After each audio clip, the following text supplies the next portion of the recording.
আসসালামু আলাইকুম, কি অবস্থা সবার? আশা করি সকালে ভালো আছেন। আলহামদুলিল্লাহ, আমি অনেক ভালো আছি। তো অনেকদিন ধরে অনেকে জিজ্ঞেস করতেছেন, ভাই এস পাস নিয়ে কিছু বলেন, এস পাস নিয়ে কিছু বলেন, এস পাস নিয়ে কিছু বলেন। তো আসলে এস পাস নিয়ে অনেক কোশ্চেন পাওয়ার কারণে আসলে এস পাস নিয়ে ভিডিও বানিয়েছি। তো আসলে এস পাস জিনিসটা কি?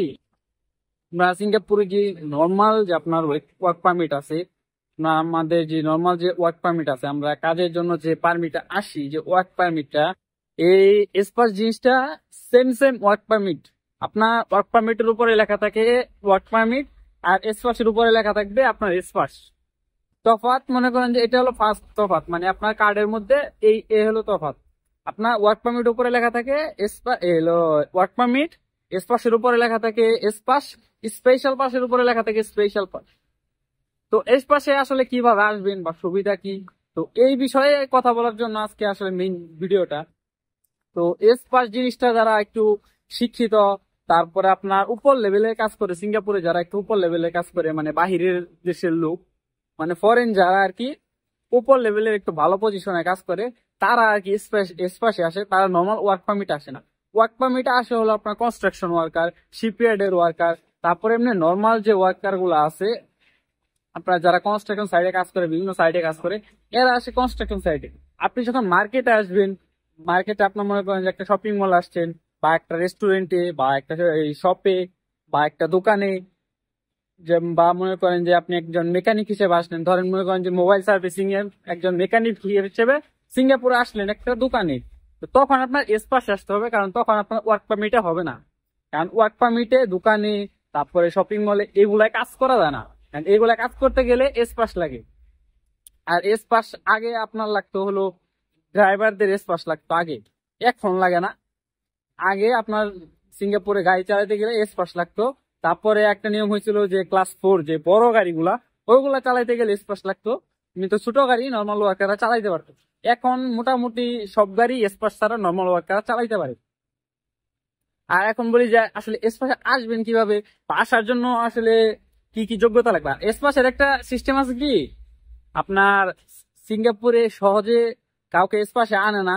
এর কারণ হলো কি, এসপাসের যে স্যালারি রুলস, মানে স্যালারি যে রেঞ্জ, সিঙ্গাপুর আইন অনুযায়ী, বর্তমানে সিঙ্গাপুর আইন অনুযায়ী একজন এসপাস হোল্ডারকে ন্যূনতম $3500 স্যালারি দিতে হবে একটা কোম্পানির।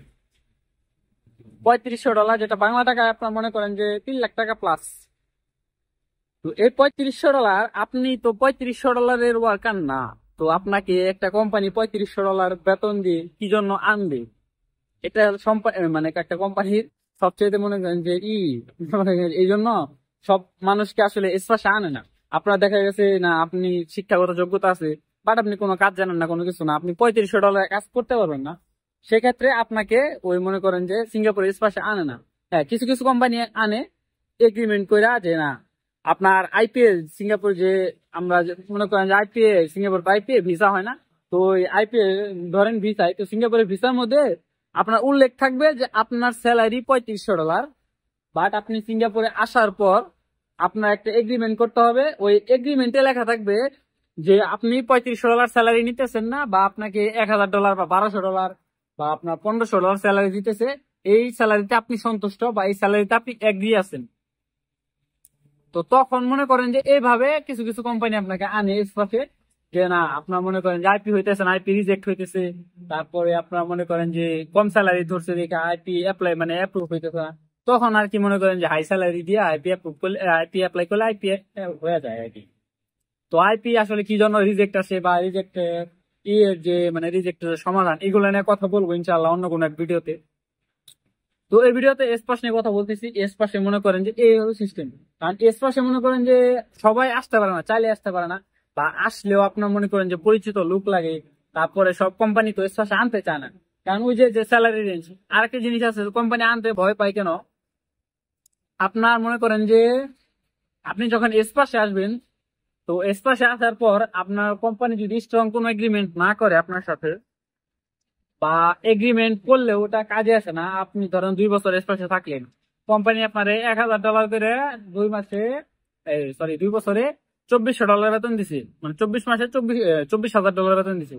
তো $24,000 বেতন দিছে, আপনার স্যালারি তো নর্মালি হওয়া উচিত $3500 করে। যেটা মনে করেন যে প্রায় কত, প্রায় $90,000 কাছাকাছি। তো ওইখানে যদি আপনি স্যালারি কেস দেন 2 বছর পর, দেখা গেছে আপনি প্রত্যেক মাসে আরো $2,500 করে পাবেন। তো প্রত্যেক মাসে 24 মাসে আরো $2,500 করে, 24 × 48 আর হলো 12, তো 60, আর $60,000 আপনি 2 বছর পর যখন স্যালারি কেস দিবেন তখন পাবেন। এই ভয়ে আসলে কাউকে এসপাশে আনে না যোগ্যতা ছাড়া। আপনি তখন কেস দিলে, স্যালারি কেস দিলে আপনার $60,000 কোম্পানি দিতে বাধ্য থাকবে। তো যার কারণে কোম্পানি মনে করেন যে এই $60,000 ভয়ে কাউকে সহজ চালায় এসপাশে আনে না। আপনার যদি ওরকম যোগ্যতা থাকে, আপনাকে দেখবেন যে $3,000 স্যালারি দিয়ে বা 2,000 $2,500 স্যালারি দিয়ে আপনাকে সিঙ্গাপুর আনছে। কিন্তু আপনার যোগ্যতা আছে মনে করেন যে $1,000, আপনারা মনে করেন যে ওই $3,500 স্যালারি, $3,000, 2,000 $2,500 স্যালারি দিয়া আপনারা তো আনবে না কোনো কোম্পানি, কোনো প্রয়োজন নাই কোম্পানির, বুঝেন নাই? কারণ আপনার মতো অনেক লোক আছে সিঙ্গাপুরে আসার জন্য, মনে করেন যে অনেক স্ট্রাগল করতেছে, অনেক লোক আছে, অভাব নাই। তবে এর পাশে বেশিরভাগ ইন্ডিয়ানরা একটু বেশি আসে, কারণ সিঙ্গাপুরে ইন্ডিয়ান অনেক সিটিজেন আছে। আর ইন্ডিয়ানরা সিঙ্গাপুরে মানে অনেক ব্যবসা বাণিজ্য অনেক কিছু করে খাইতেছে, যার কারণে মনে করেন যে যেমন ইন্ডিয়ান একটা দোকানে যদি লুক লাগে, দেখা গেছে ইন্ডিয়ানরা ইন্ডিয়ানই আনে, বাঙালি খুব কম আনে।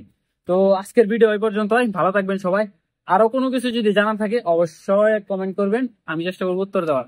ভালো থাকবেন সবাই, আসসালামু আলাইকুম।